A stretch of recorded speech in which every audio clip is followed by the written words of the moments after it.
Gravando a aula. Hoje a gente vai tratar sobre aprendizagem supervisionada, regressão. Então, até então, tudo que a gente falou e vem falando, com exceção do primeiro exemplo em fundamentos de IA, é sobre problemas de classificação. Então, hoje a gente entra com uma nova perspectiva de aplicação, que é a de regressão, tentar predizer um valor. Então, vamos lá, 1,20. Deixa eu ver se eu consigo aqui. Vou ver que não está passando. Oi. Meu Deus. O que eu fiz aqui? Mostrar. Vê se agora vai.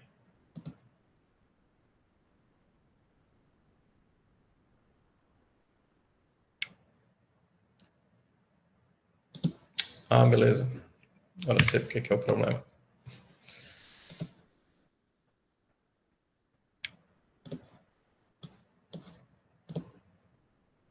Bom, vou ter que ficar mostrando aqui. Não tem jeito não. Só por que está acontecendo isso.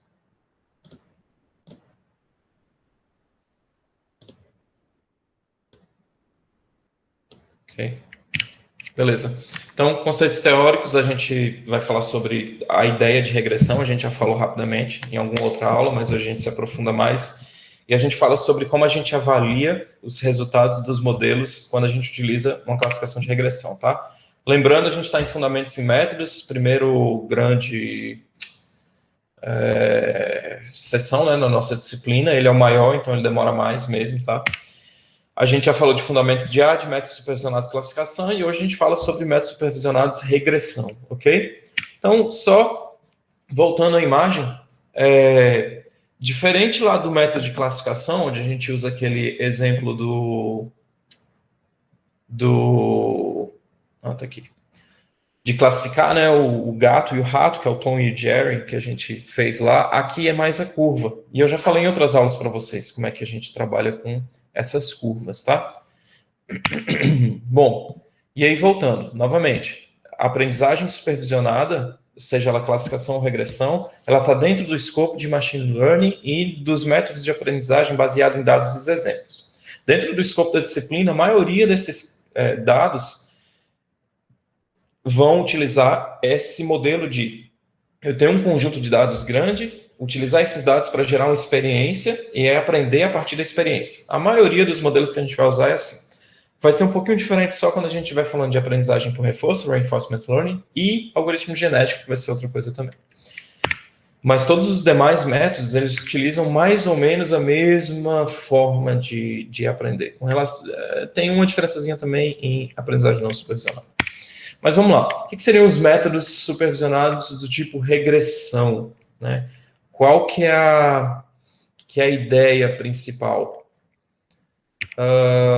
Vamos começar a interagir desenhando. Deixa eu mudar aqui a tela para vocês.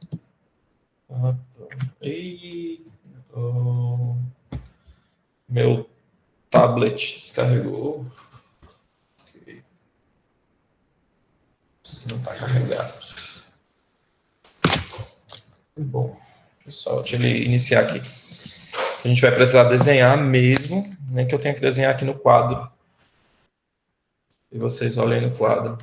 Mas hoje vai ser bastante desenho. Deixa eu só carregar aqui o tablet, que está reiniciando. Não sei porque ele descarregou sozinho. Eu estou usando ele como mesa digitalizadora, tá? Senão não fica legal aqui o desenho. Bora, meu filho.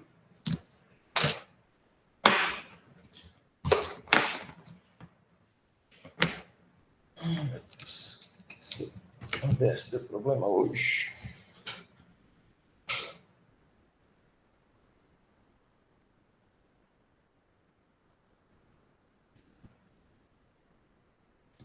Tenham paciência aí, viu, pessoal? Andem conversando sobre novela aí, por enquanto. Só não conversa de política, certo? Porque esse período não pode, não. Eu prefiro novela do que outra coisa. É porque não pode falar de política, né? E futebol, o Flamengo, bom, o Flamengo ganhou 5-1, fazer o quê? Não quiser falar de novela, não, mas de The Boys, toma aí. Ai, gente, melhor série do universo. Qual? The Boys? Melhor produção da Amazon. Vou procurar, ainda não assisti não. Vou botar aqui na lista para o ano que vem, se eu conseguir. Bom, não está carregando. Isso é horrível, porque eu preciso desenhar para vocês. O meu tablet está dizendo que está 87% carregado, mas ele não liga. Vou desenhar no celular. Vou ter que fazer alguma adaptação aqui. E a Glória, José. Deixa eu ver aqui uma coisa.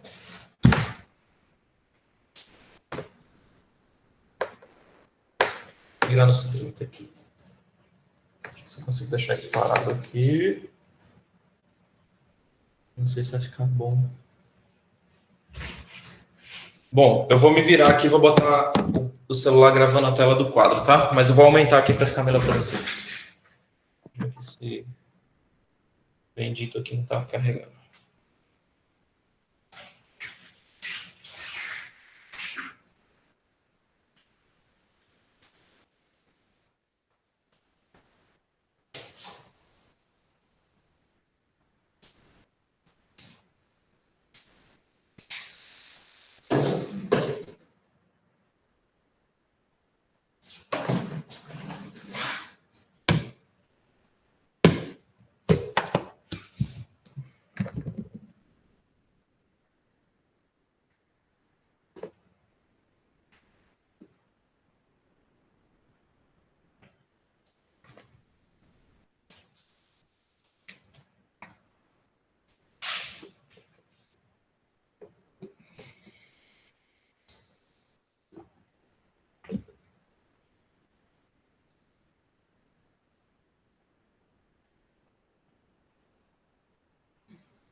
Pronto. Vocês estão enxergando? Estão enxergando? Alô, alô, som? Senhor, Eu não tô vendo nada. Peraí. Tô... Não. tela e Fiz deixa besteira. Dá pra ver. Eu vou colocar a tela do... Não, eu vou colocar a tela da câmera. Peraí. Vou deixar do jeito que tá, aquela. Já que esse tablet resolveu parar de funcionar. Vocês conseguem aumentar a minha tela? A minha câmera? consigo. Consegue, dá pra arrastar e aumentar a tela.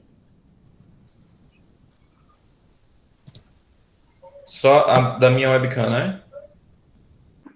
Tô vendo agora. Tá. Todo mundo consegue? Sim. Tá. Eu tô muito na frente? Não, né? Tá, beleza. Tá, eu vou tentar fazer alguns desenhos aqui para ver se vocês enxergam. Dá não. Dá? Dá pra ver. 3x. É só se eu posicionar um mundo? pouquinho mais pra esquerda. Até dá, professor. Agora se eu fizer maior possível, porque no computador não dá pra aumentar a tela, não. E agora? Aí tá ok, professor.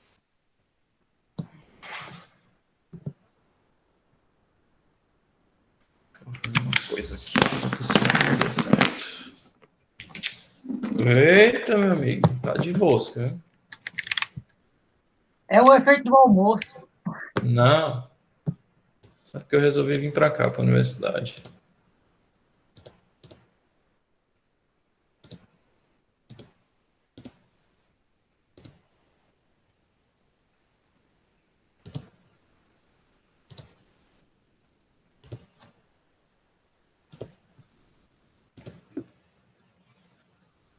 Vou colocar aqui agora. Vocês vão me dizer se vai ficar melhor ou não. Copiar.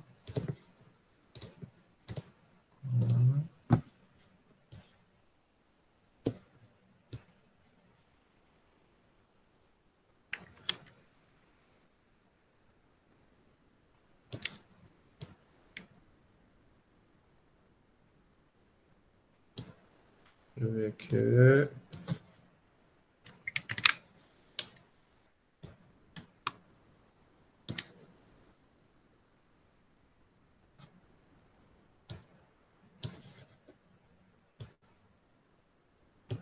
Não.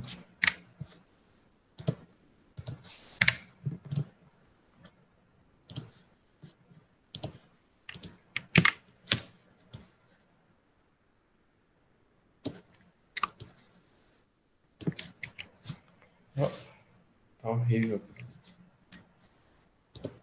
Tá ruim. Vamos lá, tentar fazer desenho aqui na mão.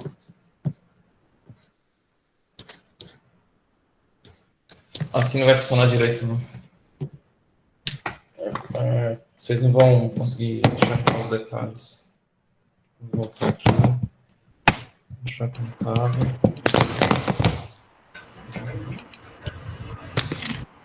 Vou tentar desenhar com o mouse mesmo. Vamos ver. E vai fazendo mais devagarzinho. Ok. Fazer bem grande aqui. Pronto. Beleza. Vamos lá desse jeito. Eu vou desenhar com o mouse mesmo. Quadro branco.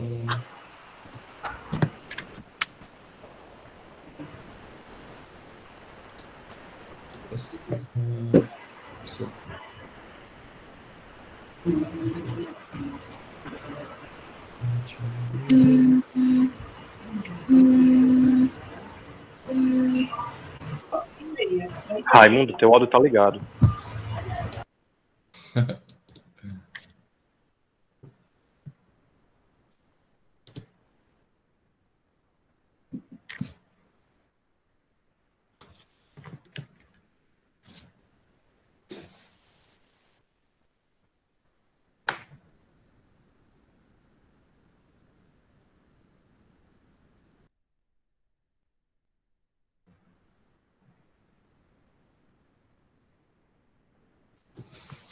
Ok. Acho que agora vai.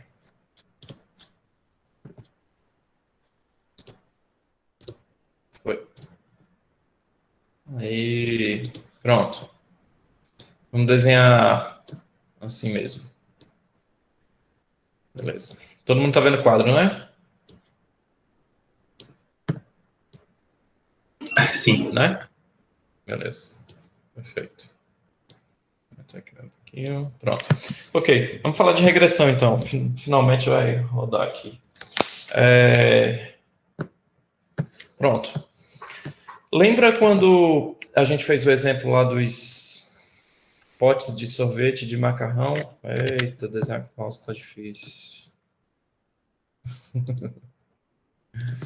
Vai lá. A gente fez assim, e aí tinham exemplos de potes de sorvete de macarrão, que eles são geralmente altos, né? Aqui a altura e aqui a largura. E potes de sorvete mais ou menos assim.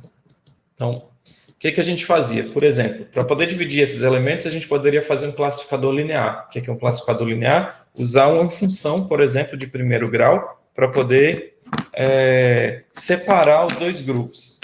Então, a gente poderia criar um modelo, por exemplo, assim, é uma função, e aí, quando chegasse um novo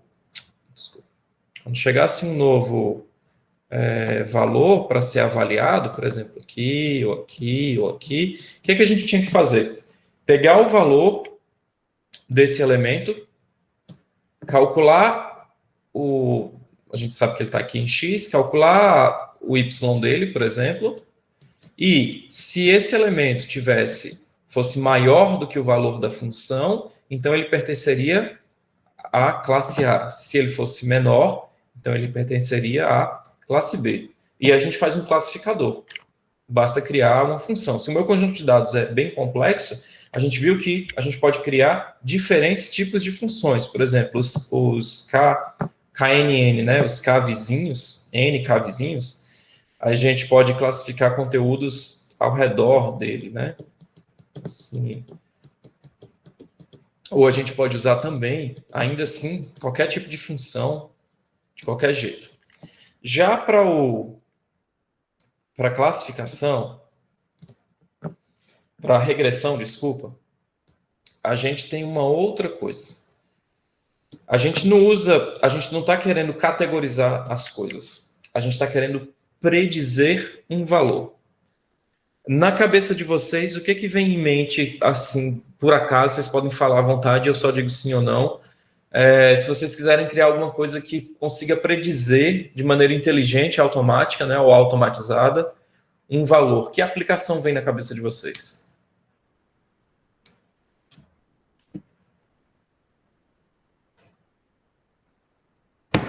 Alguém? Oi?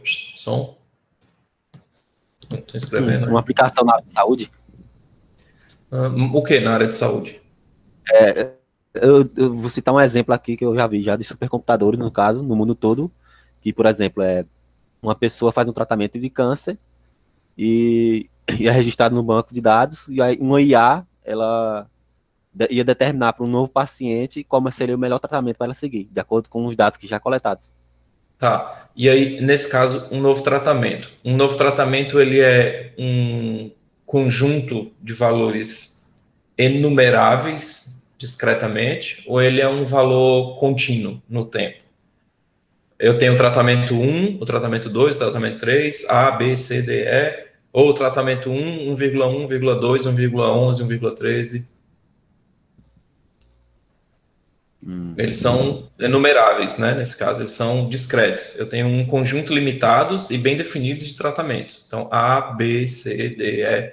Então, eu tenho um número fixo de tratamentos. Esse é um tipo de aplicação geralmente colocada como classificação. Certo?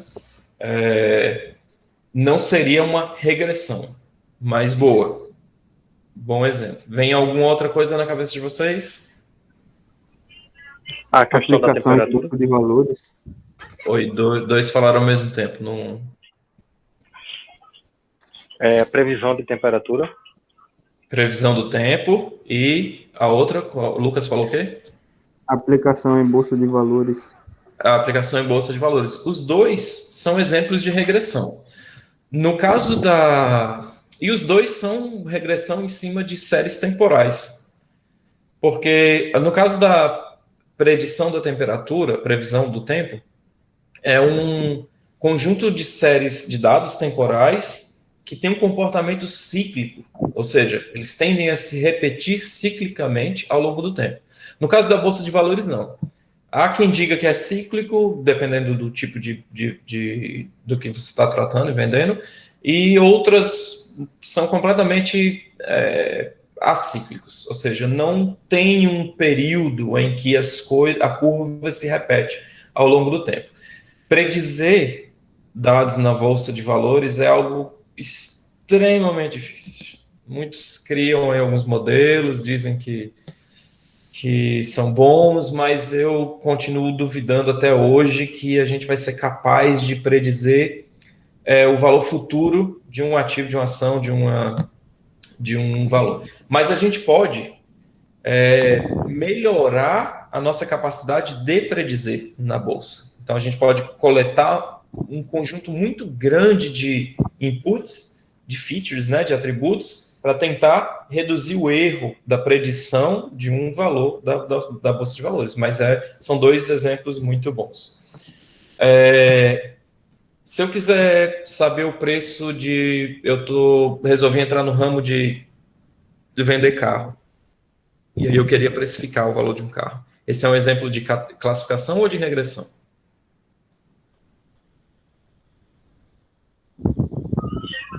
Classificação. Por que, Antônio, classificação? Porque, por mais que você tenha aqui, vamos supor, a questão da regressão, né? Porque predizer um valor, você não tem como predizer, porque todo veículo você vai ter que classificar de uma maneira diferente, dependendo do estado dele, ano, essas coisas. Uhum.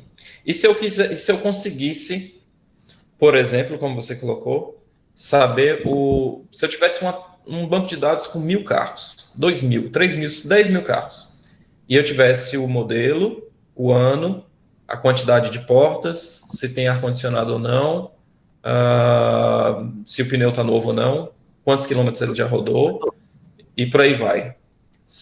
Pode dizer, alguém falou alguma coisa? Então, um exemplo Oi. bom seria, no caso, um de seguro, para colocar a regressão. Seguro. É quase que a mesma coisa de fazer uma predição do valor do carro.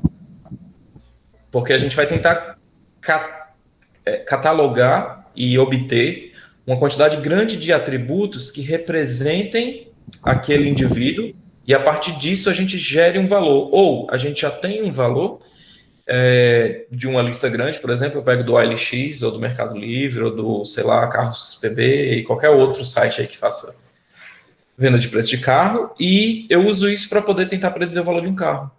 É viável. Vamos fazer um exemplo. Vamos supor que aqui no X seja o valor do carro, tá? Bom, eu estou desenhando com o mouse, então fica muito ruim. E aqui, vamos tentar estabelecer um atributo apenas, só um, para tentar predizer o valor de um carro com uma margem não muito errada, para poder criar um exemplo de 2 dimensões aqui. Senão a gente teria que ter um exemplo de 3, 4, 5 dimensões, não dá para representar. O número a tabela FIP.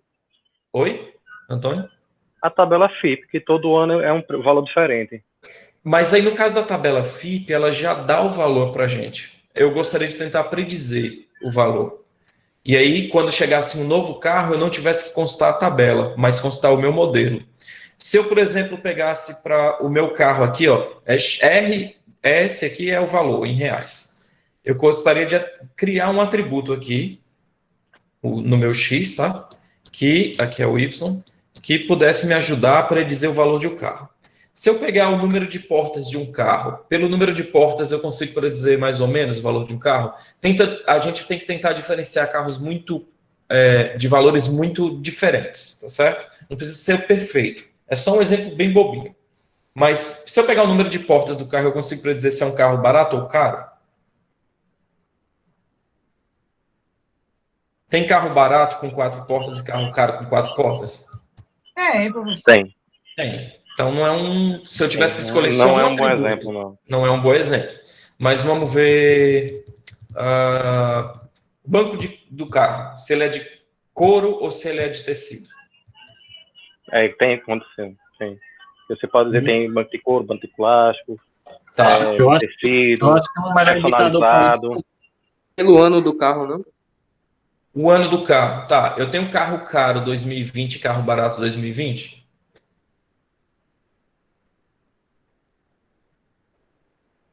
Tem, Oi? sim. Tem, sim. Tem também. Do modelo. Então, vou tentar um outro. Consumo. Carros de preço médio barato, eles consomem menos ou mais? Não é, professor? Pode repetir? Depende. Consumo. Depende também. Depende, se for elétrico. Não, beleza. Vamos esquecer o elétrico. Vamos só trabalhar com gasolina. Vamos para potência. Potência do motor. Ou então faça o seguinte. Potência do motor é uma boa. Ótimo. Condição do pneu. Não, um exemplo bobo. Condição do pneu. Eita, condição. Mas condição do pneu, eu posso ter um de luxo que eu faço muito cavalo de pau, ou ando muitos quilômetros, e aí mesmo num ano, 2 carros, tem um que anda pouco e tem um que anda muito. Eu gostei do consumo e da potência do motor. Vamos para a potência do motor? E a gente tenta ver se funciona mais ou menos, tá? Então aqui é um carro 1.0, 1.5, 2.0, 3.0, nem sei se tem 4, mas eu sei que tem 10. Tem. Opala. 4.1, Opala, diplomata, muito bom. 4.1. 4.1 até, né? 4.0. E aqui a gente tem um Bugatti, 10. Sei lá se é 10.1, 11.1, sei lá qual é o valor lá. Bom, mas carros, aqui é o valor. Carro motor 1.0, não importa muito o ano. Vamos colocar aqui na faixa dos 30 mil, 80, Não está proporcional não aqui, tá? 300 mil. Aqui, milhões. Não vou nem... Minha câmera está caindo o tempo todo aqui. Beleza. Pronto. Então, carros 1.0, eles estão na faixa de que valor? Se a gente tivesse que pegar vários exemplos aqui.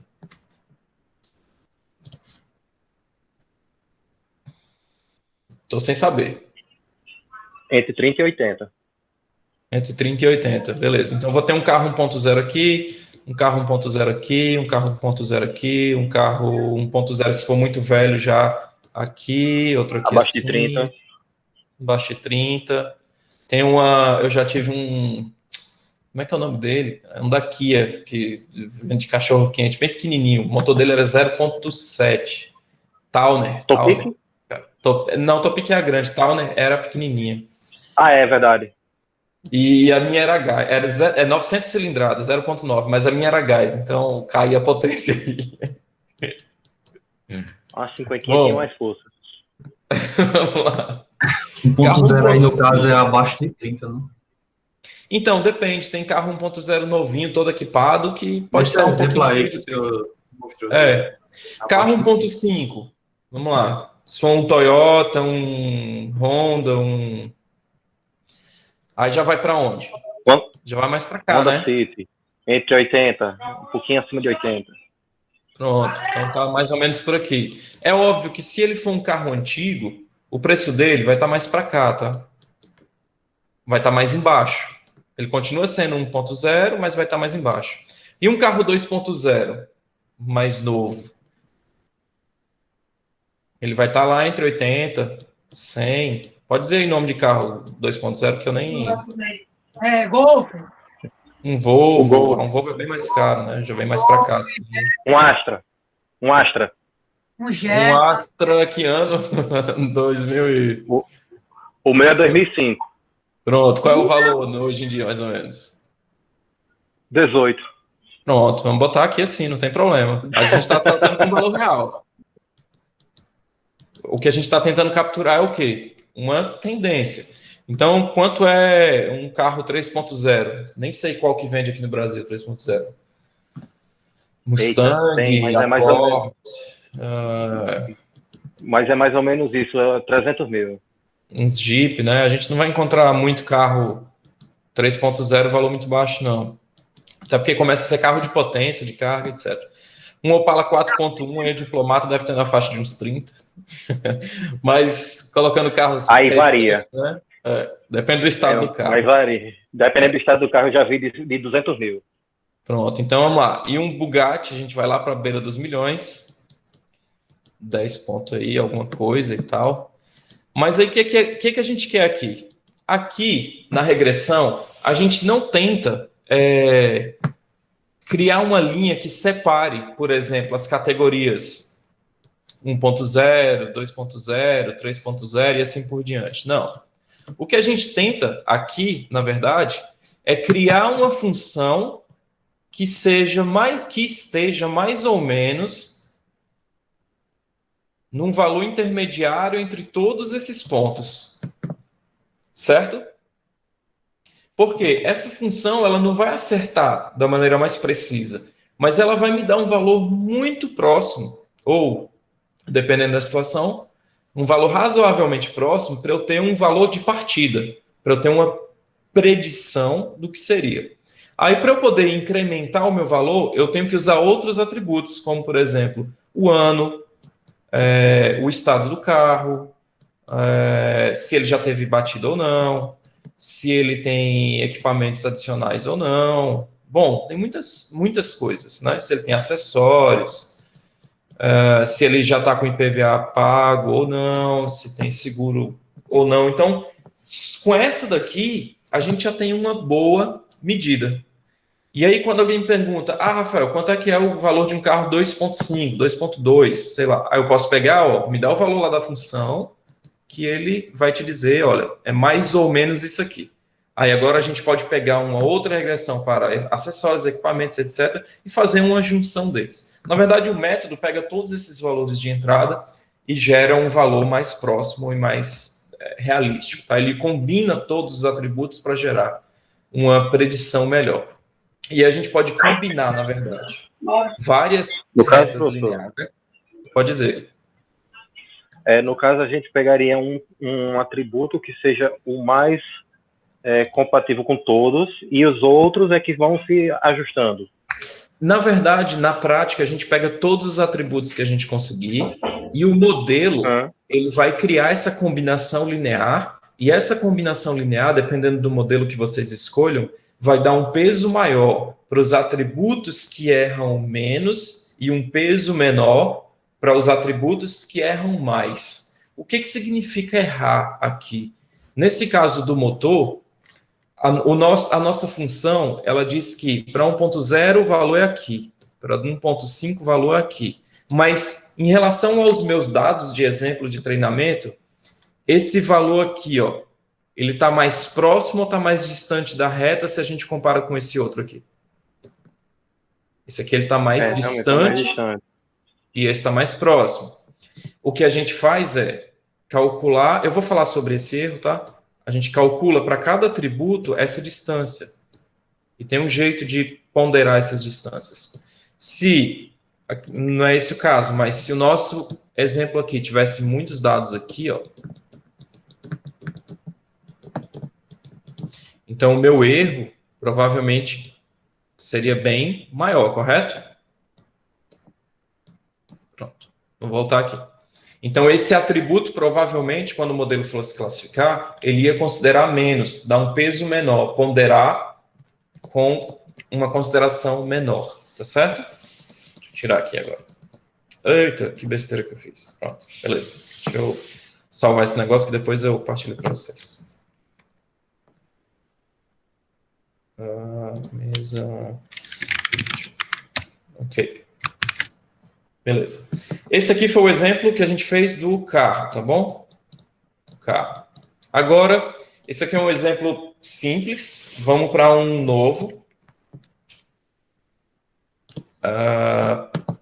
Vamos para o exemplo que a gente falou da outra vez, que é a de predição da temperatura. Então, aqui é a temperatura em graus e aqui são os meses do ano, certo? E aqui, eu me lembro que na última aula a gente está escolhendo uma cidade bem quente, né? Seria legal. Então, janeiro, fevereiro, março, abril, maio, junho, julho, agosto, setembro, outubro, novembro, dezembro. Se eu não estou ficando doido, acho que são esses os meses do ano. Pronto. Aqui a gente tem uma temperatura média. Vamos escolher uma cidade diferente, sem ser uma cidade muito quente, como a gente já está habituado? Escolher uma cidade... A Patos, a temperatura vai ser só lá em cima o tempo todinho. Vamos escolher uma cidade que tenha um clima que alterne durante o ano consideravelmente. Areia.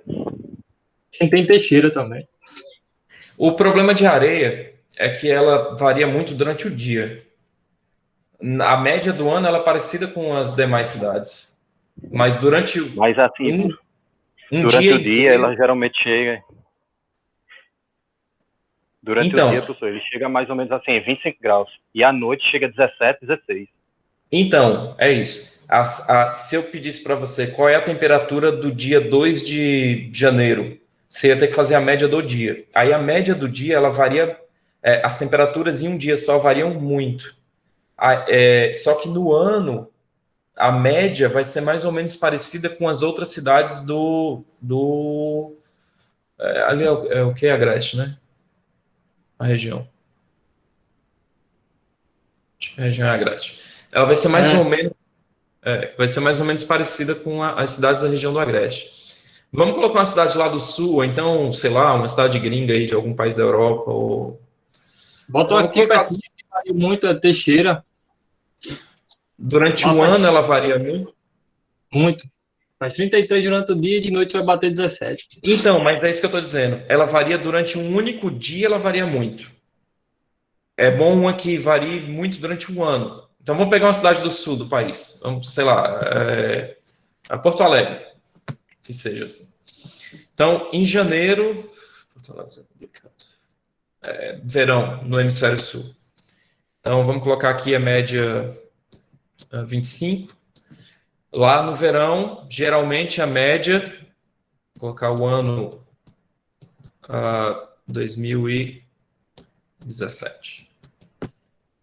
Então, lá em janeiro está bem alto, a gente chega a ter 30 e poucos, 36, perto de 40, às vezes passa de 40. Aí fevereiro continua verão, mas já baixando. Aí março começa a baixar um pouquinho.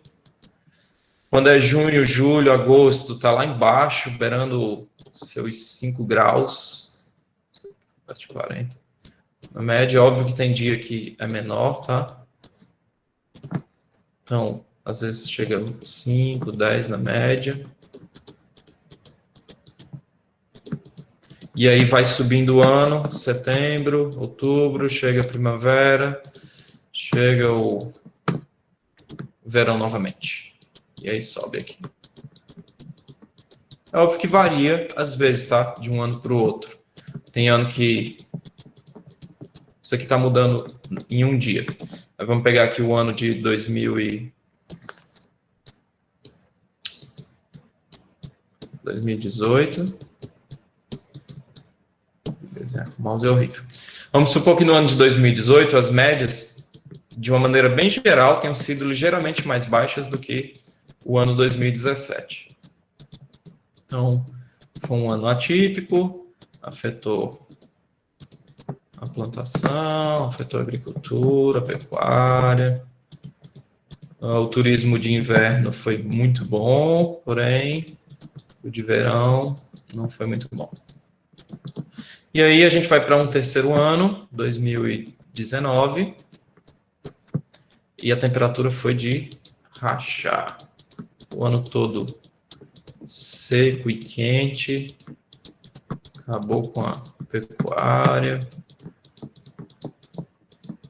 Pode ser um dia que tenha sido mais baixo, mas na média geral foi mais alto, ok?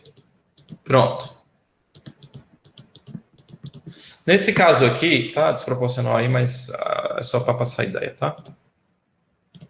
Nesse caso aqui, a gente está tentando fazer uma predição. Como? A gente está em 2020 e eu gostaria de saber qual vai ser a temperatura agora para final de outubro, antes de começar o verão propriamente. O que a gente faz? A gente pode fazer uma regressão linear. E aí, se for uma regressão linear, eu traço uma reta aqui.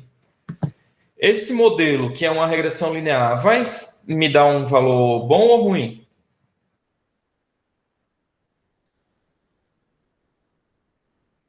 Oi? Som? Bom ou ruim? Estou na dúvida. Também estou na dúvida, porque pegou uma curvatura, né? Pegou o quê? Está linearmente, mas está com uma curva, né? Que ele Pois desce. é. Se eu pedir para predizer em outubro, outubro é aqui, ó. É. Vai dar um resultado bom ou ruim? Está em outubro. Acho que vai dar ruim para o pessoal aí. O valor médio, na realidade, está por aqui, ó. Só que o meu modelo está dizendo aonde? Aqui. Então não vai ser tão bom. Só que se eu pedir qual a temperatura média em janeiro, meu modelo vai dizer que é aqui, quando na verdade a média era aqui. Isso aqui ia ser muito ruim, muito bom ou razoável? Razoável. Muito ruim, está bem distante do... Muito ruim, tá muito O distante. razoável está por aqui. O muito bom ia acontecer só em maio, ó, que ele estaria na média. Por causa do jazz, é verdade. Pois é, nesse caso aqui, melhor do que usar o modelo seria usar uma média dos valores para aquele dia. Seria muito melhor. Não seria bom esse modelo. Aí, o que a gente pode fazer? Em vez de usar um modelo linear, a gente pode usar um modelo... Um modelo... deixa eu só apagar aqui.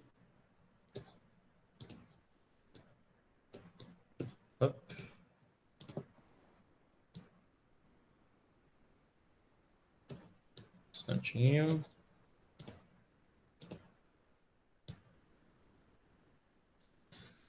Que outro modelo, que outra forma matemática de cálculo a gente poderia aplicar aqui?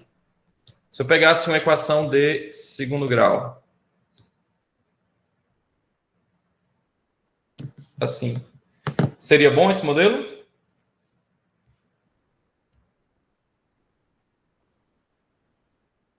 Sim, seria melhor, né? Seria mais próximo dos dados, dos resultados. Não sei se seria bom todo, mas seria bem melhor do que o linear.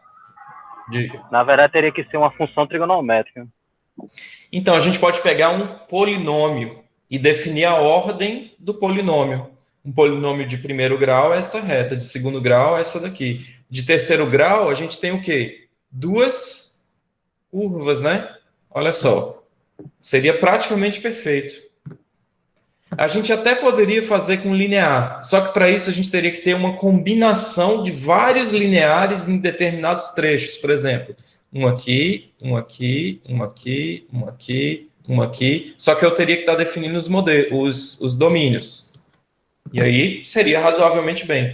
Então, para cada um dos modelos que vocês viram em classificação, também tem para regressão. A ideia é tentar encontrar um que corresponda melhor ao nosso conjunto de dados de exemplo. Aqui eu não estou categorizando, dizendo se um é maior ou outro é menor, mas qual seria o valor, dado que eu considere todos os exemplos. No caso da predição do tempo, também há estudos que tentam comprovar que existe um comportamento cíclico de longo prazo e de curto prazo. De curto prazo é o ano, né? Então ele se repete mais ou menos ao longo do ano. Mas tem gente que diz que tem cientistas que dizem que também tem um ciclo de 60 anos e outros ciclos, etc. e tal.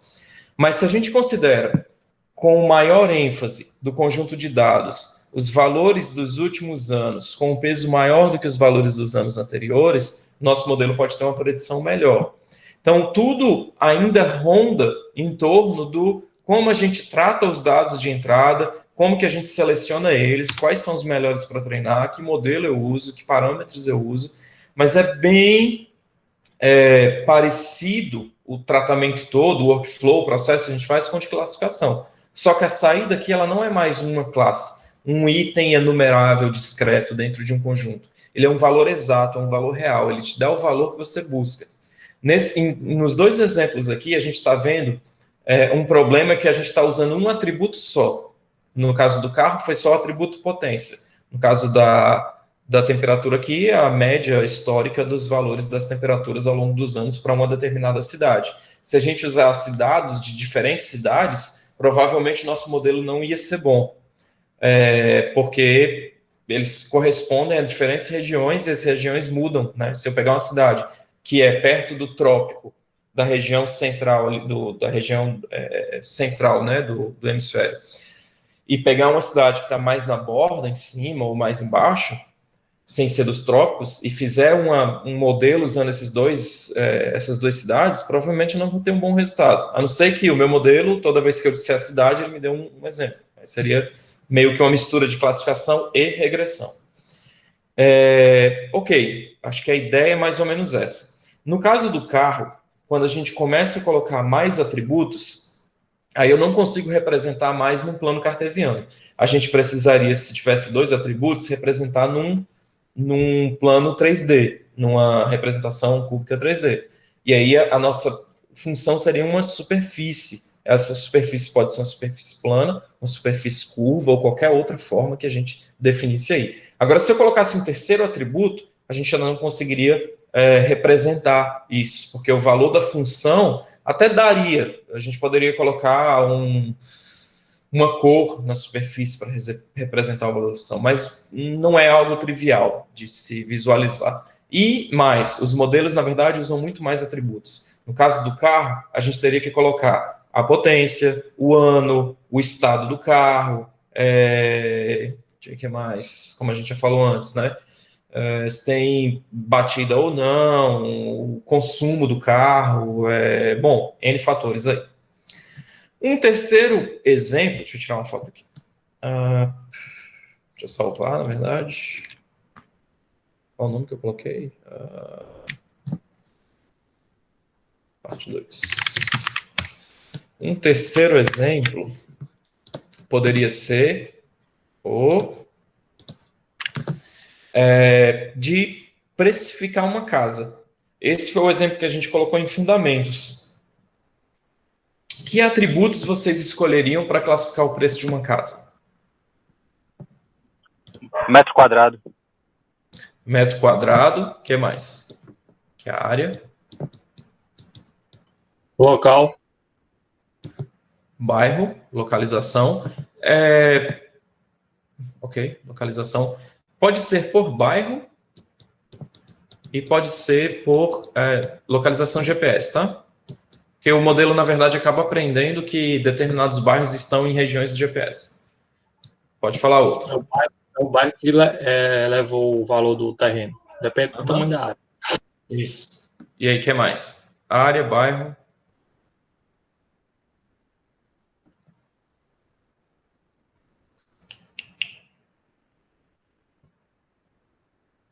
Alguém mais? Eu acho que a localização referente a comércio, ponto de hospital, é uma questão de GPS, não, professor? Então, eu vou chamar de POI, que em inglês, nos GPS antigos até existia isso, que é Point of Interest.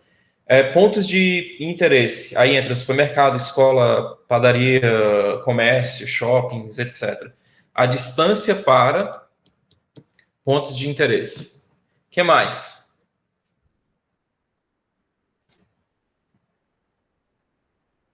Se vocês fossem comprar uma casa ou um apartamento, o que vocês perguntariam? Quantidade de quartos. Tamanho. Como é que chama, meu Deus? Cômodos. Isso. Cômodos, extremamente importante. Por quê? Eu posso ter um apartamento de 100 metros com 2 quartos, um apartamento de 100 metros quadrados com 5 quartos, 4 quartos. E isso é completamente diferente. Área de serviço também. Ok. Algumas características acerca dos cômodos. Então, não só quantos, mas a existência ou não de determinados tipos de cômodos.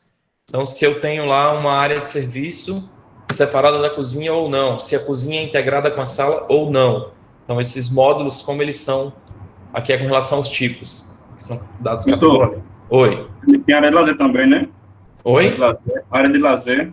Então, itens adicionais. Aí esses itens, eles podem entrar como cada um desses itens um atributo, ou então a gente pode criar um atributo só colocando todos eles. Eu prefiro criar um atributo para cada um deles. Então, vamos lá, tem piscina ou não, tem academia ou não, se for um prédio, tem... Porteiro. Ok, controle de acesso ou não. E aí o tipo pode ser de vários tipos, né? Controle de acesso. Ok. Então, vocês estão vendo que muito além de área, bairro, a gente nem colocou aqui ano de construção. Muito além desses dois, que são os principais, mas tem muitas coisas que podem modificar drasticamente o valor da predição do preço. Então, eu posso ter dois imóveis com a mesma área, no mesmo bairro, vão ter, nesse caso, consequentemente, os mesmos pontos de interesse, dois prédios distintos, mas com a mesma quantidade de cômodos e os mesmos tipos, só que com itens diferentes. Um não tem piscina, o outro tem piscina, academia, controle de acesso, e os dois com o mesmo ano. Os prédios vão ter preços absolutamente diferentes, nesse caso, por conta de outros atributos. Apesar de terem parâmetros mais ou menos semelhantes, no final das contas, considerar cada um dos itens é importante para a construção do valor final. Isso é que vai dizer se a nossa predição é boa ou não, se a gente coloca mais esses parâmetros ou não, ok? Vamos voltar aqui agora, já que a gente já deu muitos exemplos aí. Deixa eu pegar... minha câmera está saindo o tempo todo. Saco isso. Pronto. Vamos pegar aqui agora. Deixa eu trocar a tela.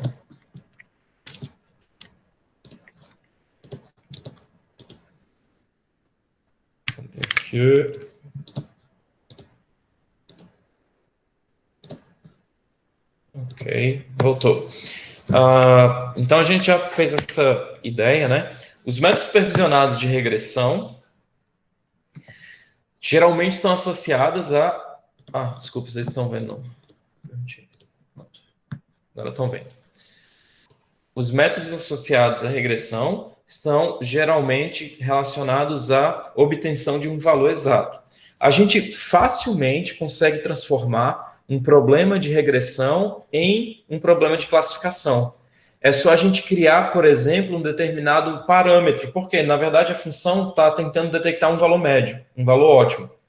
Se eu, por exemplo, passar a dizer que, modelo, você pega o valor que você predisse, fez a predição, e se der acima de determinado valor, você vai dizer para o meu usuário que está, por exemplo, aqui, quente. E se estiver abaixo, por exemplo, frio. Tá? Viu como é fácil, nesse caso, transformar um problema de regressão em classificação? No caso dos carros, também poderia ser isso. Eu poderia criar categorias de carros. Carros baratos, carros intermediários, intermediários caros e carros muito caros. Mas aí eu estou fazendo essa transformação em função de um atributo, tá? É uma categoria que tem vários valores aí. Bom, mas a regressão a gente está interessado em quê? Só no valor, tá? Aqui eu só disse um exemplo de como a gente poderia converter. Se a gente tivesse que usar os mesmos dados para criar uma função de classificação para a predição do tempo, a gente poderia fazer. Só que aí a gente estaria definindo categorias. Categoria de dia frio ou categoria de dia quente. E não o valor real que a temperatura poderia ter. Ou o valor médio naquela época, tá certo? Dúvida aí até então?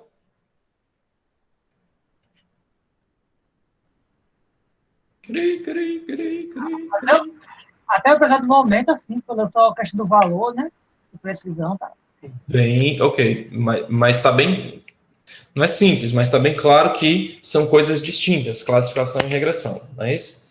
Então, a ideia principal regressão é quantificar uma função, não é criar categorias, tá?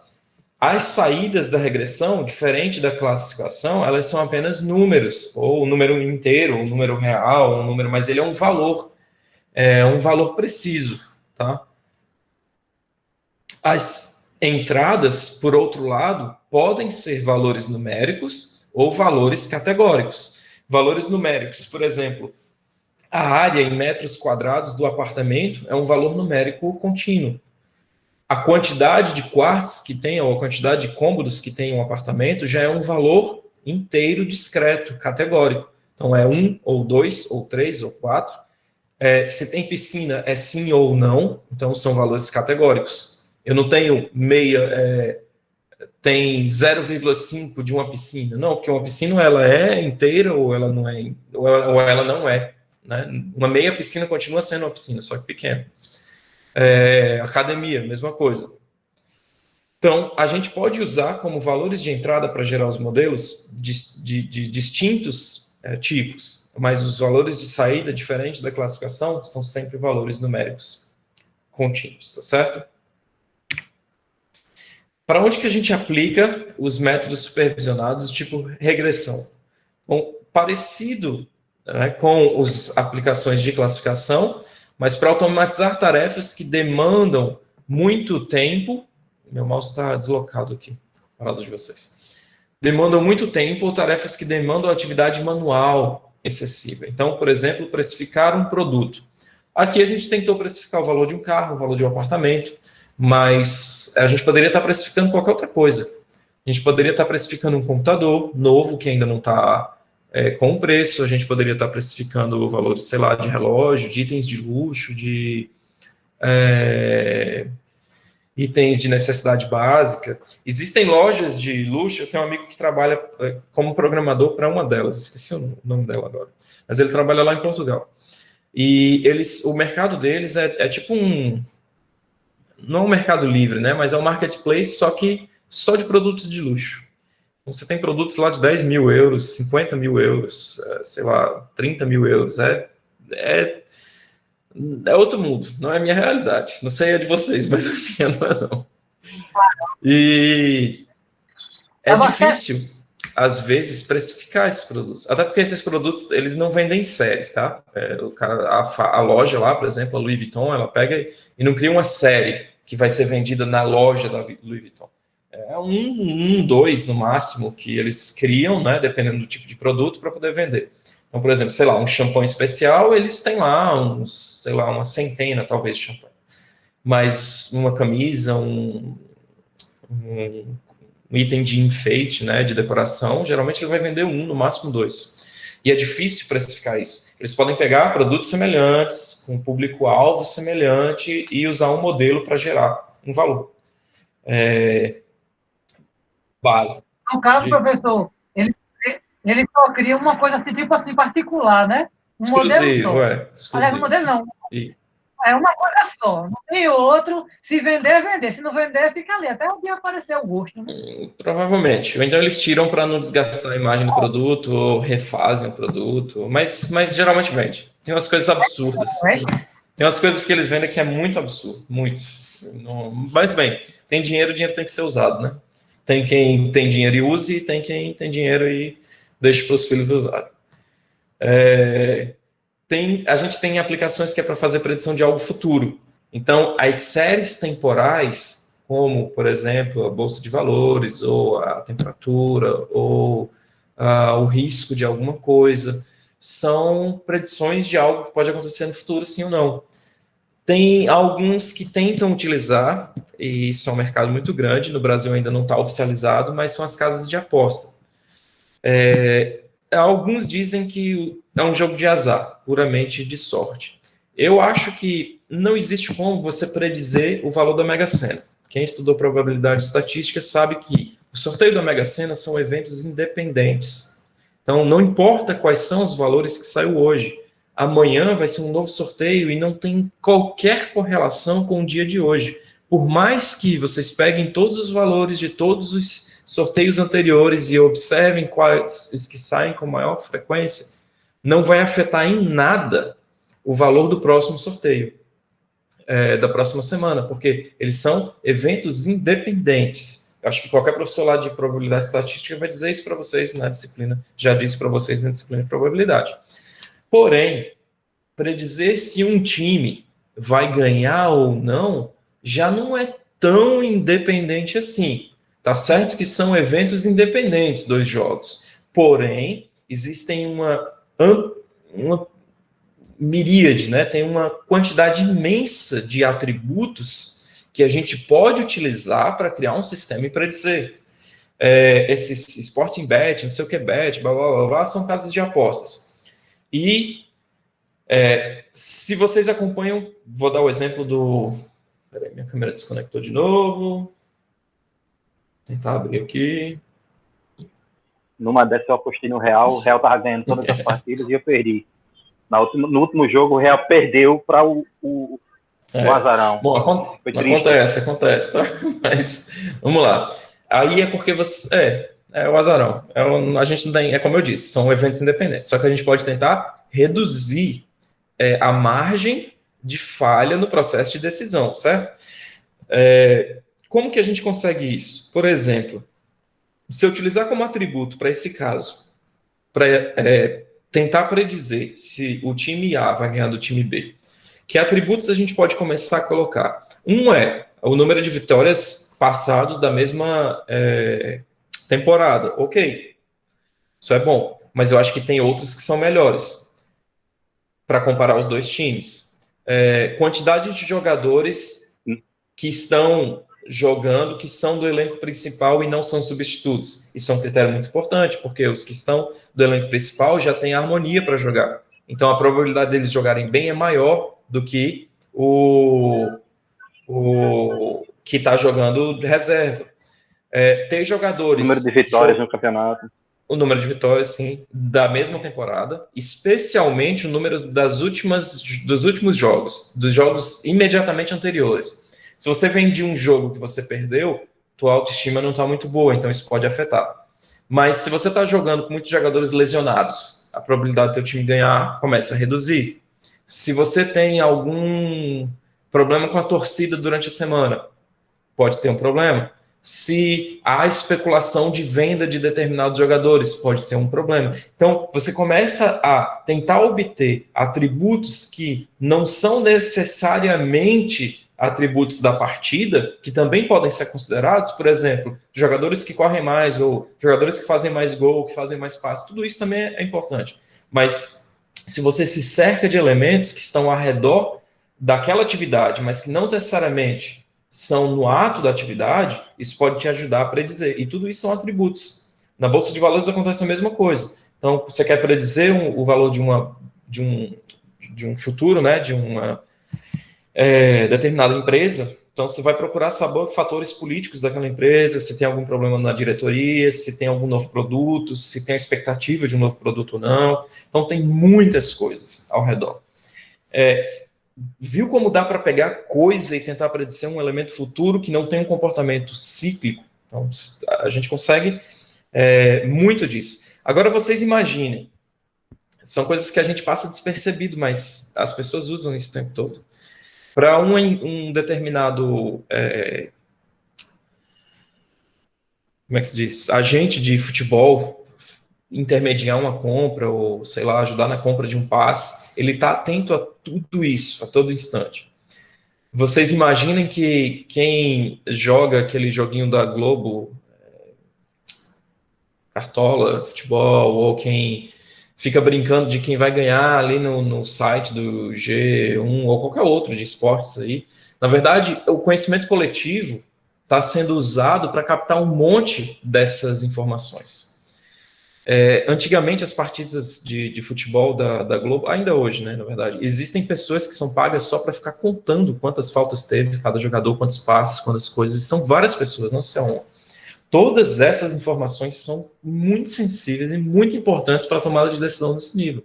Então, podem acreditar que as pessoas usam esse tipo de informação para tomar decisões financeiras e tirar vantagens em cima dessas coisas, certo? Então, voltando aqui para o slide. Eles usam essas informações também para site de apostas. Então, isso, as apostas, sporting betting, esses betting da vida, né? As pessoas utilizam tudo isso aí para fazer aposta. E vários sistemas inteligentes usam essas informações para fazer aposta inteligente, automática. Então, pode ter certeza que existe IA aí. Na Bolsa de Valores existem muitas IA rodando, muitos softwares com inteligência artificial rodando, para tentar mitigar o risco, reduzir o risco. Da mesma forma, os softwares vocês conseguem na internet simular o preço de um seguro de um carro. Você coloca lá todas as características do carro, no final ele vai só pedir para você tirar umas fotos e alguém vem fazer uma vistoria para confirmar o que você disse. Não é para vir dizer um novo valor. Se você disse tudo que é verdade sobre o seu carro, o sistema vai te dizer um valor, e esse valor é feito com um sistema inteligente, pode ter certeza. O que pode acontecer se o teu carro é 0, você não vai precisar fazer uma nova vistoria. Ou, se você está saindo de uma seguradora para outra, provavelmente você não vai fazer uma vistoria completa, é só mandar uma foto ou alguma coisa assim. Beleza? Bom, os dados, da mesma forma, é muito importante que a gente tenha um histórico de dados. Se a gente não tiver o histórico, a gente não tem como fazer um algoritmo que vai aprender, porque ele precisa. Para que a gente consiga criar um sistema inteligente que não tem um histórico de dados, a gente vai para outros tipos de modelo, onde a gente pode gerar esses dados em tempo de criação do modelo, tá? Como é o caso de algoritmos genéticos ou outros, se a gente usa simuladores. Mas, para a regressão, a gente precisa desse histórico de dados. Podem ser um histórico de dados de valores reais, como, por exemplo, as predições, os valores das temperaturas aferidos ao longo do tempo. Os valores reais, não as predições. A gente pode criar um experimento para criar um novo dataset, aqui, desculpa a classificação, na verdade, regressão. Ou a gente pode usar a informação coletiva para criar esses dados, né, já catalogados, não é categorizados, é catalogados, para usar no sistema. Um sistema interessantíssimo, que também é uma regressão, não é uma classificação, é o sistema do Google Maps, ou o sistema do Waze, ou do qualquer outro, Uber Eats, do iFood, do James, sei lá, Pop, 99 Pop, etc. Que ele prediz em quanto tempo o carro vai chegar ou o entregador vai chegar. E isso aparentemente, para os serviços de entregas até pode ser um modelo mais simples, mas o modelo do Google Maps ou do Waze, eles são modelos muito robustos, que usam todo tipo de algoritmo que vocês imaginem, para predizer que horas você vai chegar em um determinado local. O que você coloca no aplicativo? O endereço para onde você vai e aonde você está. Não é só traçar no mapa o trajeto que você vai fazer e medir a distância. Por que não é só isso? Porque cada pessoa dirige em uma determinada velocidade. Você pode estar indo em diferentes horários do dia. Se for de manhã cedo, você pode estar pegando um engarrafamento de sentido semelhante, ou o contrafluxo, que é o não engarrafamento, né? Você está indo no sentido bom. Se for à noite, pode ser o contrário. Se for 10 da manhã, pode estar um trânsito bem mais suave, mas ainda assim tem um trânsito. Se for dia de semana, é uma coisa. Se for domingo, é completamente diferente. Então, eu tenho que colocar todos esses atributos. Qual é o dia da semana? Qual é a hora? Que velocidade você costuma dirigir em rotas desse tipo? Se a rota passa por uma BR ou não, se passa por dentro da cidade, os tipos de rua, se tem muito semáforo. Todas essas pequenas informações são coletadas e agregadas, e utilizando vários modelos inteligentes, a gente pode criar um modelo equivalente aí para poder te predizer o tempo que você vai gastar. E essa informação é atualizada por quê? Eu posso ficar rodando o modelo ali a cada 30 segundos, a cada 10 segundos, a cada 1 minuto. O Google tem processamento para fazer a precisão que ele quiser e te dá esses dados. Então, só que como é que ele pega esses dados? Esse aqui é o boom da coisa.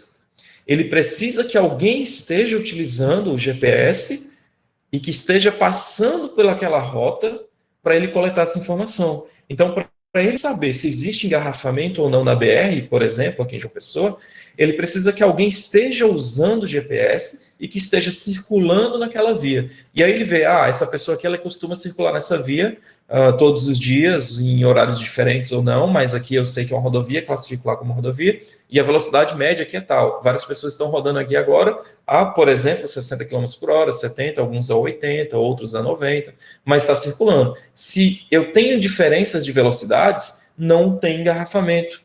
Se as velocidades médias são muito semelhantes, existe um engarrafamento. O engarrafamento pode estar em alta velocidade ou em baixa velocidade. Se eu estou em baixa velocidade, tem muitos pontos de GPS andando muito devagar, então o engarrafamento de baixa velocidade, o negócio está crítico. Ele começa a exibir no mapa para você, aquela região, com a corzinha vermelha, em vez de ser uma cor verde ou azul ou sem cor. Tudo isso são informações para gerar um modelo de regressão. Porque no final, o que ele vai dizer para você? Ele vai dizer o tempo, e o tempo é um valor contínuo. 1 hora e 2 minutos, 2 minutos e 40 segundos, aproximadamente 10 minutos, aproximadamente 11 minutos. E ele não calcula só uma rota, ele vai calcular 2, 3 e vai te dizer, olha, se você for por aqui, você vai gastar tanto tempo aproximadamente. E engana-se que o Google só utilize o dado da informação dos celulares de GPS das pessoas que estão utilizando o Google Maps. Não. Na verdade, basta que vocês tenham o Google Android no teu celular, ele está coletando essa informação. Ele está coletando porque ele tem acesso ao teu GPS, porque você autorizou a buscar o teu celular se você precisar.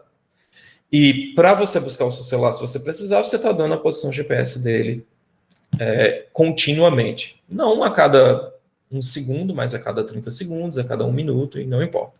Não precisa estar no Google Maps aberto, você não precisa de muita coisa. Basta ter autorizado esse tipo de coisa. E a maioria das pessoas só clicam ok, aceito. Pouquíssimos de vocês negam determinado serviço. Não é só o Google, a Apple faz do mesmo jeito.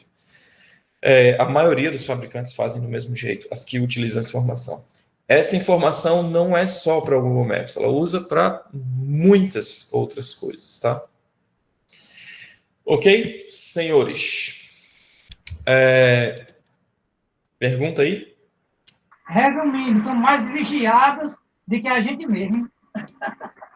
Que o quê? Quem são mais vigiadas? Assim, nós, professor, somos mais vigiados do que nós mesmos. Os softwares vigiam mais a gente do que nós mesmos, certeza. E é só essa questãozinha aí só do GPS, imagina do microfone. Porque na hora que eu falar sapato, com certeza no meu Facebook vai aparecer uma correção. Então, hoje em dia eu acho, até com a lei brasileira que ainda está sendo implementada, né, na Europa isso é bem mais sensível, bem mais rígido, muito mais rígido, na verdade. Eles nem precisam pegar tanto o que você fala.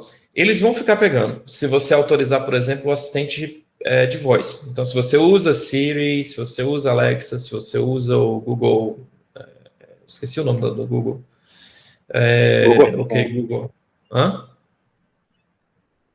Qual é o nome? Google Assistente. Mas tem um Google nomezinho. Assistente, né? Mas beleza. É o ok Google lá da vida. Se vocês autorizam isso, ok, eles estão lá o tempo todo, até porque eles têm que estar escutando para identificar quando você falar. Hey Siri, Alexa, ok Google, ou Google Now.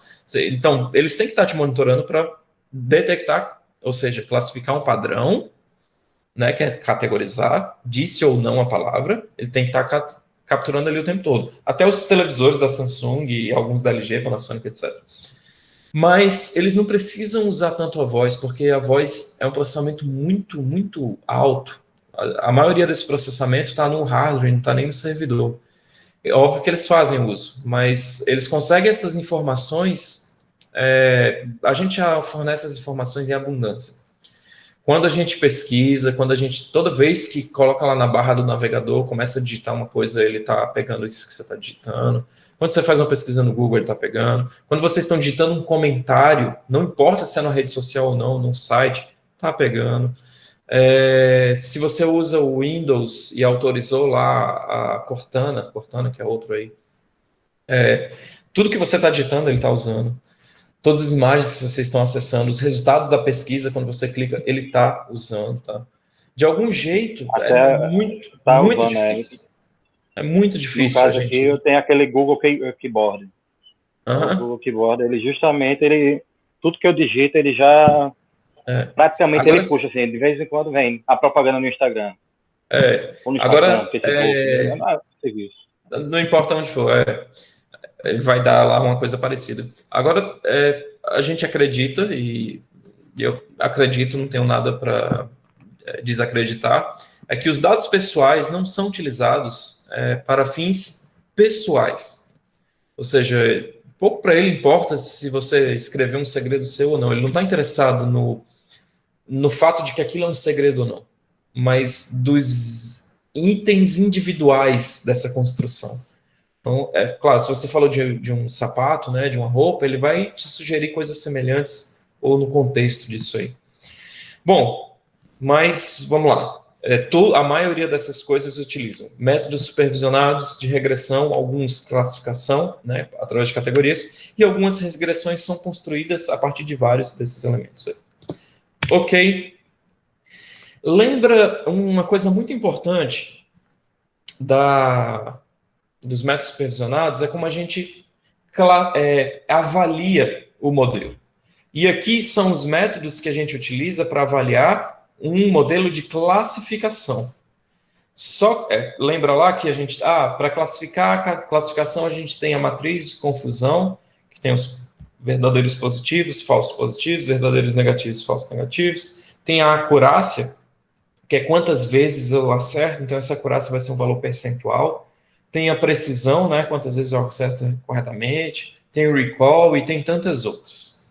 Só que existem métricas específicas para a regressão e que não são a mesma, tá? Vou falar delas para vocês. Pessoal, preciso parar um segundo só para pegar aqui uma aguinha e já volto, tá? Um instantinho, porque minha garganta tá bem seca. Bem rapidinho.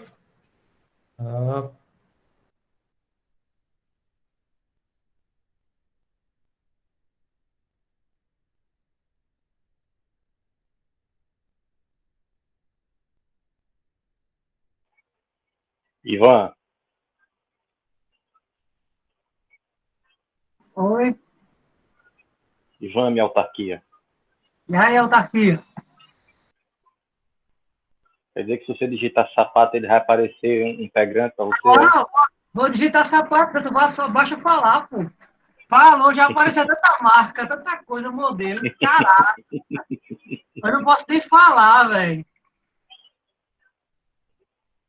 Pra mim, pareceu essa semana foi que eu tô dizendo que eita, tem que trocar o pneu. Começou a aparecer um monte de propaganda de pneu pra mim. Que bom, né?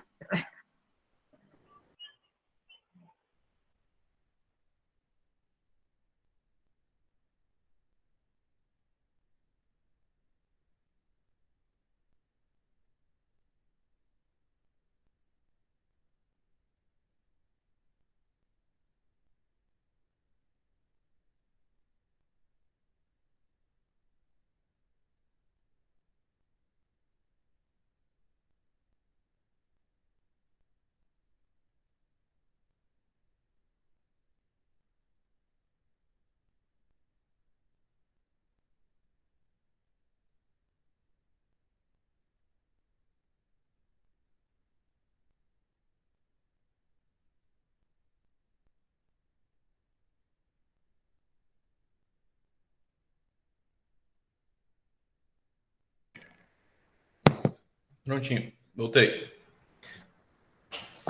Vocês saíram para beber água também? Aqui, professor. Beleza. Podem beber água aí.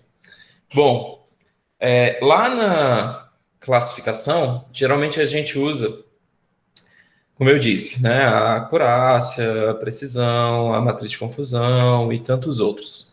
Porque a gente está contando quantas coisas acontecem e a gente faz proporções disso. Só que na regressão a gente está tentando predizer um valor exato, um valor numérico, que ele tem um correspondente verdadeiro e a métrica ou a média, o modelo que eu gerei para criar isso aí. Então a gente tem o erro médio, a gente tem o erro absoluto médio, são os principais aí, existem vários outros. E a gente tem o erro médio quadrático, que é o R2, aí é o R ao quadrado, score. Esse terceiro eu vou falar na nossa aula prática na sexta-feira. Esses outros dois a gente fala aqui, porque é importante vocês já começarem a ter noção sobre como é que se aplica esses erros aí, tá? Só que aí eu vou desenhar, né? Vamos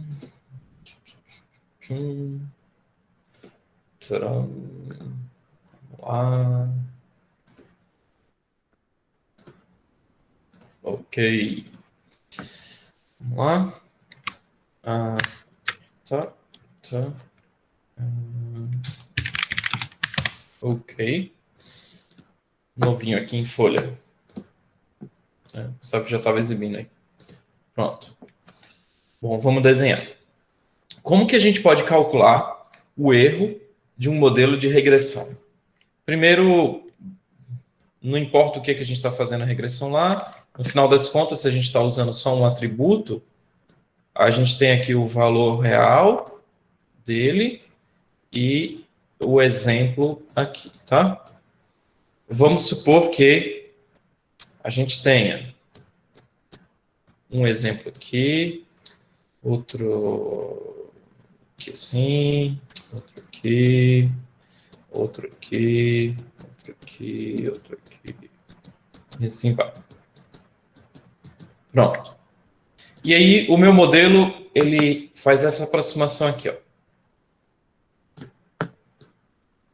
Aproximação reta. Bom,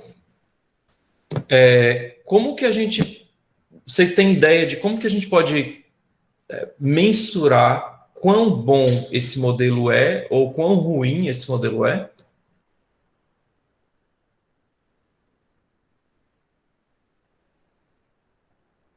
Para eu poder dizer, esse modelo acerta 99%. Primeiramente, ele está linearmente, né?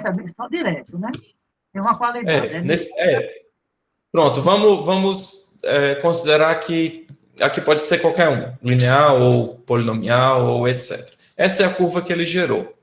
Mas como é que eu consigo mensurar para dizer esse cara aqui é bom ou ruim?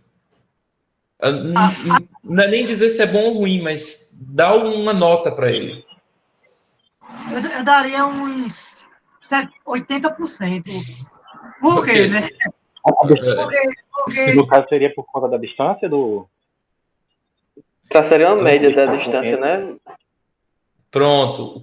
Quando vocês falam distância, o que é essa distância? É o quão mais diferença entre os ele pontos. fica da reta. Pronto. A diferença entre os pontos e quem? E a... Eita. E a reta. Isso.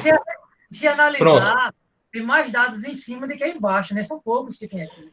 Então, nesse caso aqui, ó, a gente tem o valor de x aqui e aqui. E a gente tem o valor da função. Quem que a gente está pegando aqui? A gente está pegando o valor da função nesse ponto aqui, ó. Tá?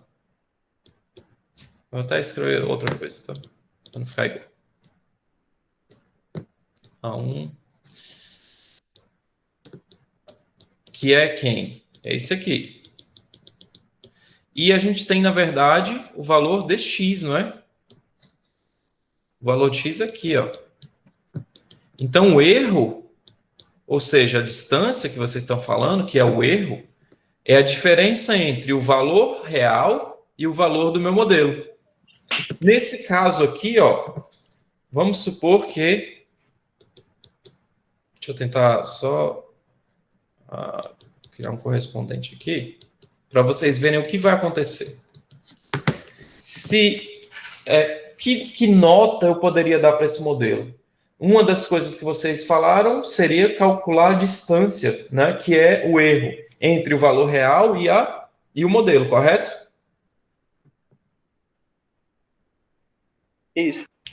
Pronto. Aí, o que eu faço? Eu posso somar todas essas distâncias. Então, daqui para cá, a diferença da função vai ser o quê?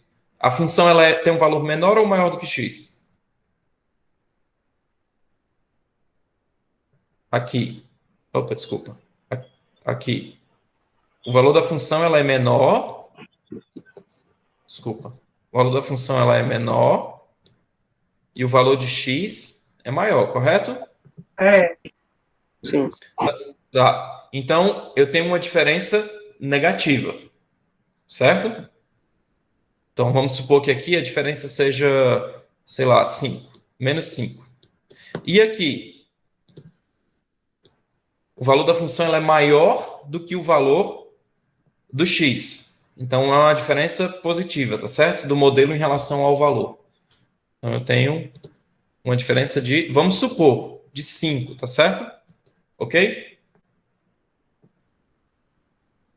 Ok, pessoal? Ok. Pronto. Aí por que eu coloquei propositadamente esses valores? Se eu pegar aqui, ó, se essa diferença for 1, e essa diferença aqui menos 1, essa diferença aqui menos 2, essa aqui menos 2, se essa daqui for 2, menos 2, desculpa, aqui também for 2, aqui menos 1, aqui 1, e assim vai. Se eu somar todas essas diferenças, que valor eu vou ter? Menos 5 com 5, está certo, vai dar 0. Francisco vai dar 0. Então, menos 5 e 5 vai dar 0, 1 e 1 menos 1 vai dar 0, menos 2 e 2 vai dar 0, menos 2 e 2 vai dar 0. Professor, vai ser sempre assim? Não. Eu coloquei dessa forma porque o erro em vários modelos, na média, vai ser proporcional. Se a gente pegar infinitos valores, o erro vai ter uma distribuição uniforme. E quando eu somo os valores uniformemente distribuídos, positivos e negativos, a soma desses valores, até porque é uma distribuição normal, vai dar 0. Então, a gente teria um erro, nesse caso, o erro, né, a soma dos erros, e mesmo que eu fizesse a média, nem a média aqui, mas a soma dos erros vai dar 0, nesse caso. Então, essa não seria uma métrica boa. A gente teria que criar uma outra métrica. Como é que vocês tentariam resolver isso? O que a gente está buscando, na verdade? Vocês falaram para mim. Não é a distância do valor da função até o x? Então, como é que eu faço para que a distância ignore a direção para onde o erro está, mas pegue apenas a magnitude dela? Módulo. Módulo. A gente pega o valor absoluto. O que vai acontecer? O 5 vai virar 5.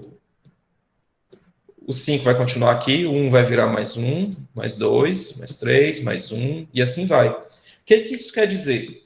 Quer dizer que, se a maioria dos meus erros forem pequenos, a soma deles vai ser um valor pequeno. Se a maioria dos meus erros aqui for distante da reta, então o meu erro médio absoluto vai ser grande. Se estiver distante, né, no caso. Se estiver próximo, pequeno. Se estiver distante, vai ser grande. Aí a gente consegue mensurar, dar uma nota para o valor da minha regressão, que seja bom ou ruim. Então a gente pode pegar nossos dados de treinamento, carregar, fazer o load, né, o CSV load lá no notebook, pode escolher um modelo de regressão, pode dar o conjunto X e o conjunto Y para fazer o fit, o treinamento. Depois disso, a gente pode pegar uma função chamada erro médio absoluto, pegar os dados de teste, passar e comparar o dado real e o dado de teste utilizando essa função. Do mesmo jeito que a gente faz para a função acurácia, ou matriz de confusão, ou etc. Só que aqui ele vai me dizer um valor absoluto, não é um percentual. É um valor absoluto, né? Eu posso fazer a média, dividir pela quantidade de erros, tá certo?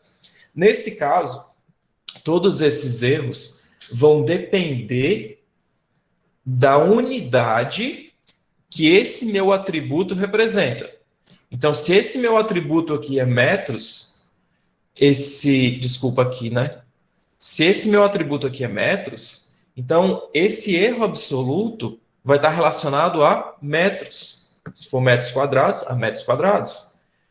Quando eu tenho um modelo que eu combino diferentes atributos, e se eu tentar criar uma métrica para considerar os diferentes, essa informação do tipo do atributo vai afetar. Se eu tiver um atributo no mesmo modelo, se eu estiver usando centímetros e metros, o de metro vai ficar mais preponderante em cima dos centímetros. Não é algo muito claro para vocês agora, mas não é bom. Para essas situações, a gente tem um outro, que é o R2, né, que é o squared error lá. Bom, mas aqui a gente ainda pode usar o mean squared error, porque a gente pode fazer o seguinte. Vamos supor, nesse caso, estou continuando, tá? Que aqui, ó, a gente tem outros exemplos. Já aqui para esse lado do modelo, tá? O modelo continua.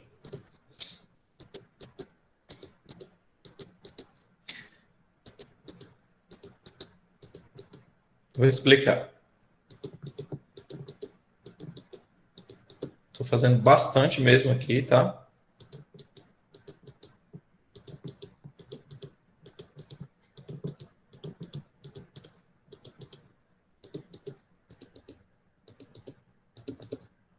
Pronto. Nesse caso aqui, ó, se a gente pegar essa métrica e calcular cada uma dessas distâncias e somar no fim, ou fazer uma média, na verdade. Aqui é, no caso, uma média, tá? E aqui a gente tem um valor grandão, outro e outro aqui. Vou colocar 6, 8, 9, 10. Pronto. A maioria aqui é erro pequeno, não é?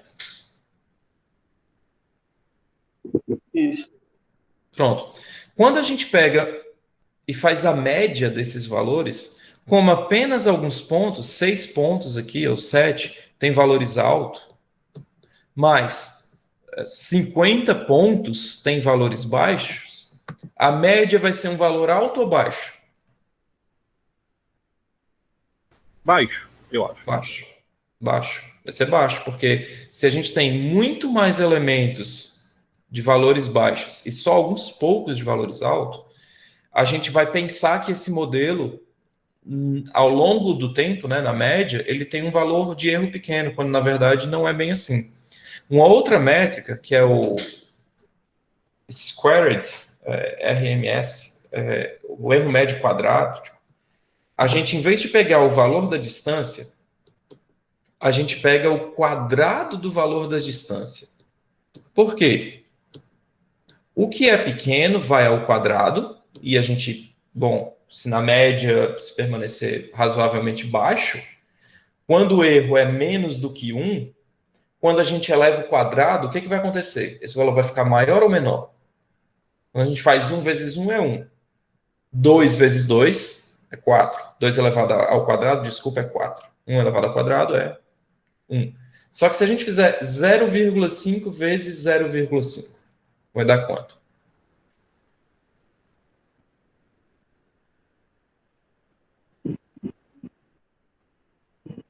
Só pessoa, 0,5 vezes Aí vai dar menor. Vai dar menor. O que ele vai acontecer quando a gente eleva ao quadrado? O erro que é menor do que 1, ele vai diminuir. O erro que é maior do que 1, ele vai aumentar. Então, ele vai dar um peso muito grande para a quantidade de erros. Nesse caso aqui, ó, o 9, ele não vai para 18, ele vai para 81. O 10 vai para 100.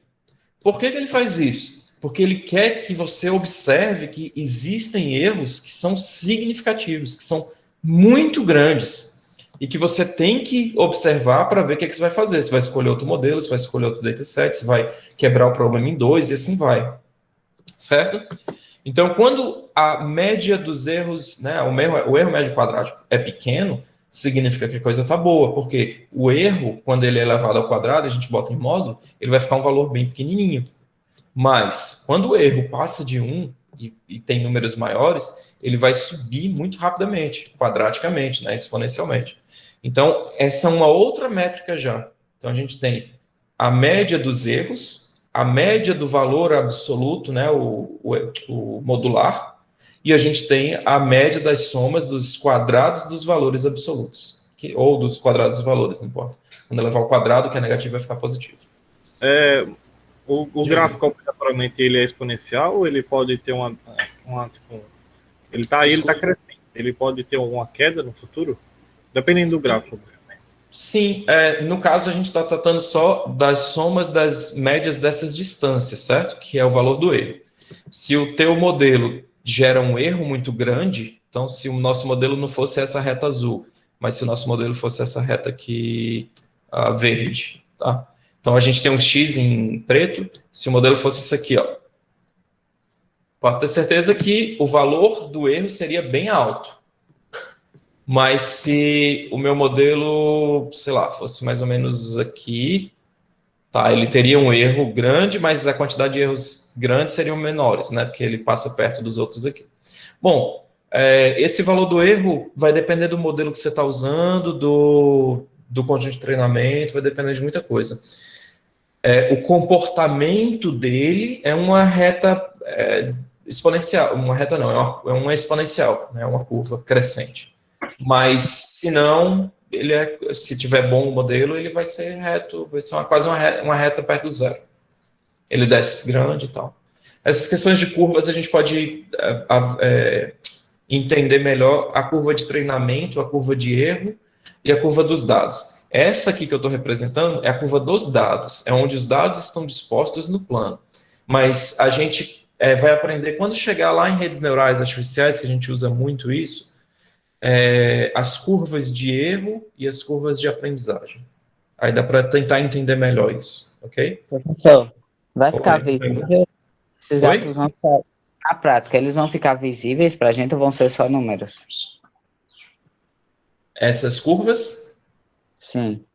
Os dois. Você tem acesso aos números e você pode plotar as curvas. É só plotar os gráficos do dia que você vai ter acesso. Nesse caso aqui, como a gente ainda está trabalhando com modelos bem simples, eles não são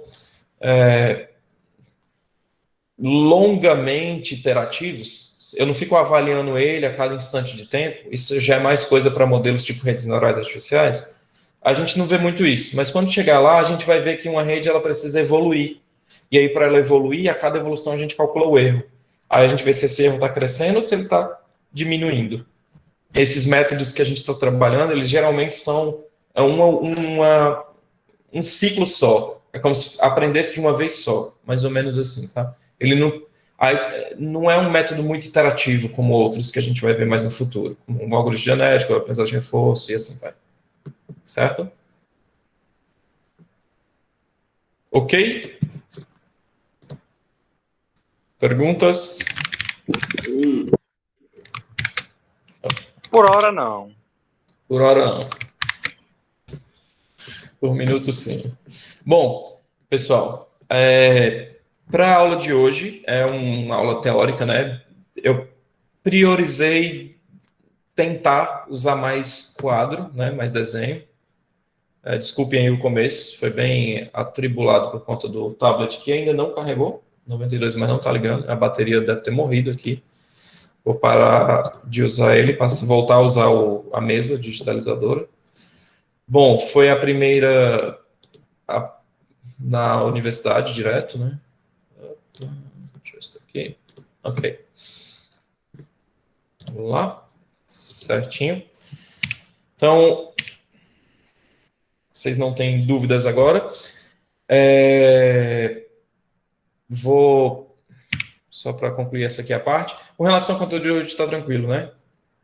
A gente vai trabalhar mais a parte prática na sexta-feira desse conteúdo, vão ser lá no Colab, os notebooks da vida, vocês vão ter que fazer experimentos também, ok? Eu vou só parar a gravação e a gente fala sobre outros detalhes, só um instantinho, tá?